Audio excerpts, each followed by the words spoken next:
Só uma atualização rápida. O Zenit agora ofereceu uma renovação de contrato ao Claudinho, fazendo a mesma coisa que fez na época do Wendel. Mas a gente sabe que quando o jogador quer jogar em outro clube, é difícil a ver o que vai acontecer. Minha terra, meu Você já céu. viu o vídeo de apresentação do Claudinho? Eu vi uma imagem. Fala, nação, sejam muito bem-vindos ao Flamengo Informe Agora. Vamos acompanhar as últimas novidades sobre o Mengão.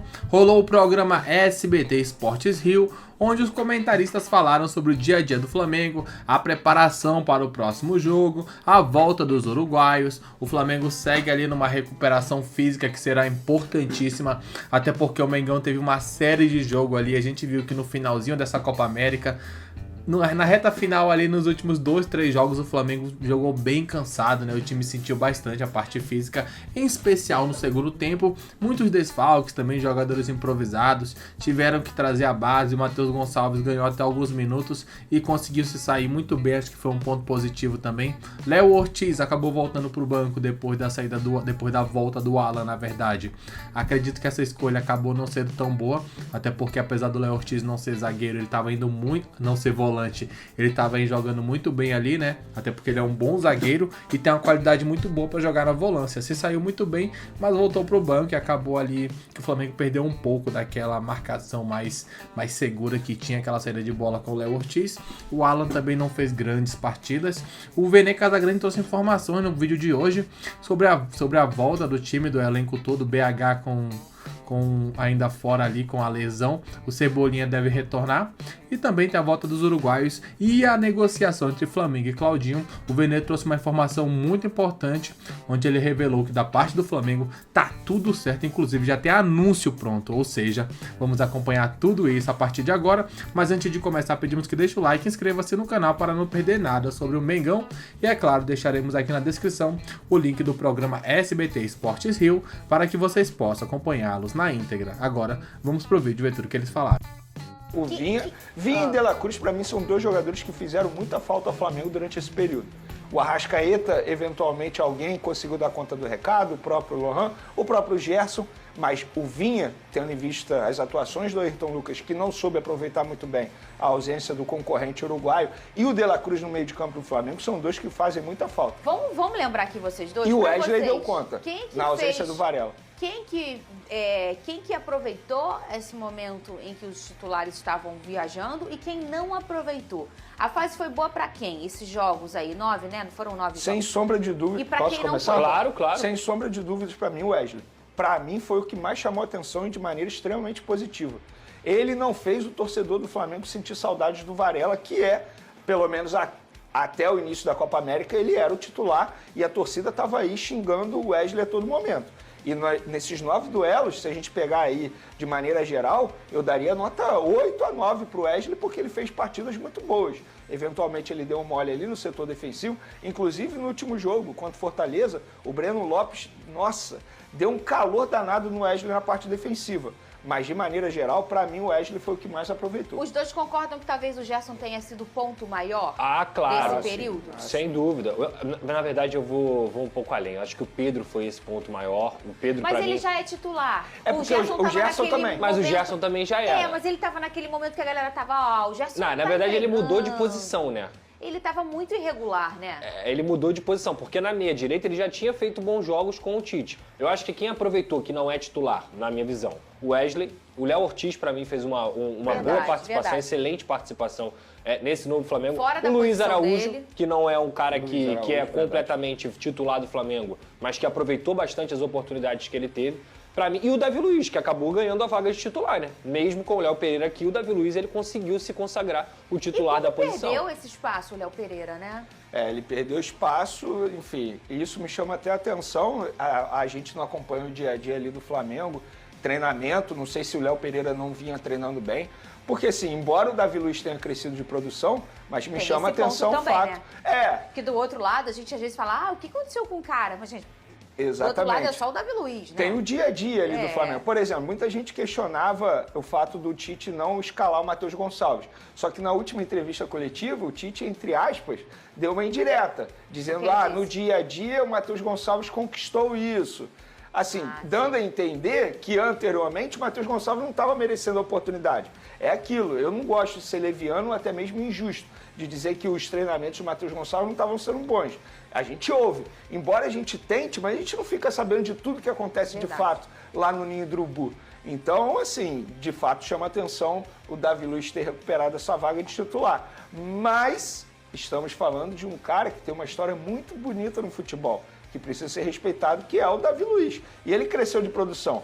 Mas quem ganha com isso é o Flamengo, sem sombra de dúvida. Porque, exemplo, quando o Davi Luiz foi poupado, o Léo Pereira entrou e deu conta do recado. Então, assim, sem nenhum problema. Mas eu concordo com o Pedrosa, por exemplo.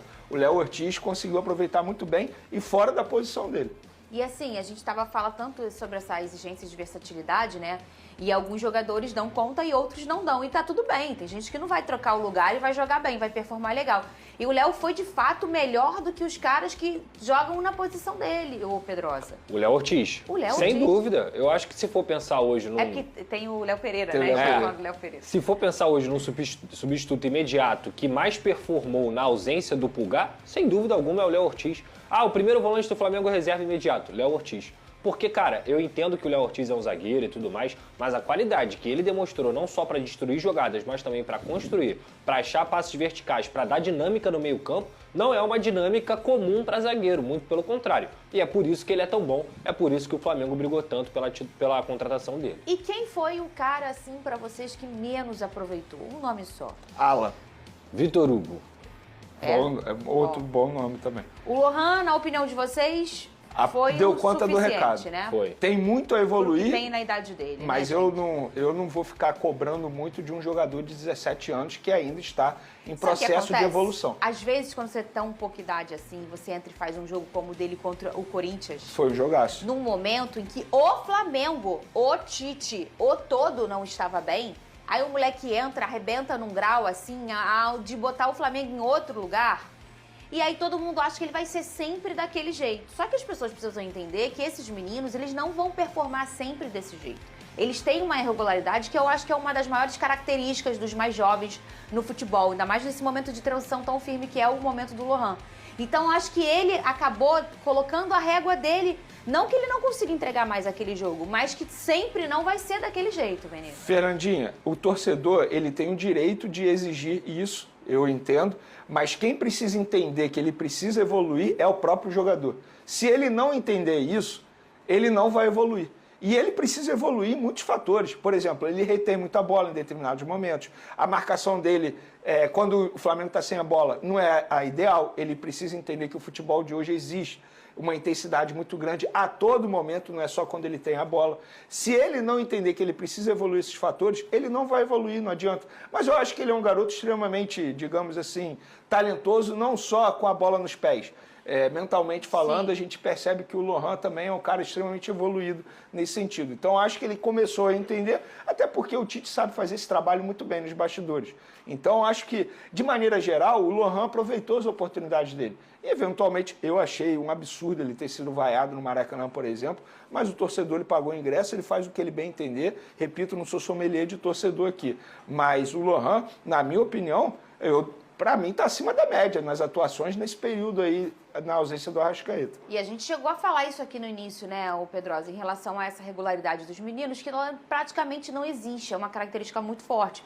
E aí as vaias, às vezes, nessa idade machuca, mais do que qualquer outra coisa, né? Tem que entender como é que ele digeriu isso, porque isso é muito forte, né? Você tá ali naquela sua primeiro momento no profissional, e aí você vai daqui de um jogo em que você é altamente aplaudido e lá alguns jogos depois você é avaiado. Às vezes essa vaia machuca, né? Eu acho que se tem alguma coisa dentro do elenco do Flamengo que ele pode se agarrar é o Pedro. Se o torcedor do Flamengo vai o Pedro, craque da América, campeão da Libertadores, campeão de tudo com a camisa do Flamengo, maior artilheiro do Maracanã, por que ele vai se abalar com esse tipo de vaia? É claro que cada jogador é um jogador, mas ter o Pedro como exemplo e a volta por cima, para mim, é o melhor jogador do Campeonato Brasileiro nessa temporada, o Lohan poderia se espelhar no próprio Pedro para poder dar essa volta. Mas eu vou na contramão dessa avaliação no sentido de, Eu acho que esse período foi maravilhoso pro Lohan. Maravilhoso para ele ganhar casca, maravilhoso para ele se adaptar a ser um titular do Flamengo que requer muita responsabilidade, maravilhoso para ele entender o que é a pressão na torcida.